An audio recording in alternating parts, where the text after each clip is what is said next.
So guys ஒவ்வொரு time சென்னையிலேருந்து ஊருக்கு போகும்போது புது புது விஷயமான இன்சிடென்ட் வந்து நடக்கும். அதில் ஒரு இன்சிடென்ட் தான் இந்த வீடியோ. பார்ட் 1. ஊருக்கு போகிறதுக்கு முன்னாடி நான் வந்து ஒரு காஃபியை குடிச்சிட்டு பஸ் வந்து சர்ச் பண்ணிட்டு இருந்தேன். ஒரு வழியாக எங்கள் ஊர் பஸ்ஸை நான் தேடி கண்டுபிடிச்சிட்டேன். இந்த 177 நிறைய எமோஷனல். ஒவ்வொரு டைம் நான் ஊருக்கு வரும்போது இந்த பஸ்ஸில் ட்ராவல் பண்ணி வருவேன். 6 o'clock பஸ் எடுக்கிறேன்னு சொன்னாங்க. பட் வெயிட் பண்ணி பார்த்தா பஸ்ஸே எடுக்கல. ஒரு வழியாக பஸ்ஸில் ஏறி உட்காந்துட்டேன் கடுப்பாகி. எத்தனை மணிக்கு தான் எடுப்பானுங்க அப்படின்னு பார்த்தீங்கன்னா ஒரு 6:30 தான் பஸ்ஸே எடுத்தாங்க. பஸ்ஸு ஃபுல்லானதுக்கப்புறம் தான் எடுப்பேன் அப்படின்ற மாதிரி ஒரு சுச்சுவேஷனுக்கு வந்துட்டார். சரி ஓகே 6:30 பஸ் எடுத்துகிட்டு டிக்கெட் எப்பயும் போல் இருக்கும் அப்படின்னு பார்த்தா 190 rupees டிக்கெட் இன்க்ரீஸ் பண்ணியிருக்காங்க. இங்க இருந்து ஆரம்பிச்ச வேண்டியதான்.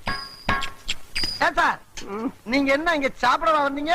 ஒரு வழியாக 3 hours ட்ராவல் பண்ணி நான் ஸ்டாப்பாக ஒரு ஹோட்டலில் நிறுத்தினானுங்க. பட் அந்த ஹோட்டலில் சாப்பாடு எப்படின்னா பரோட்டா சுத்தமாக வேகலை.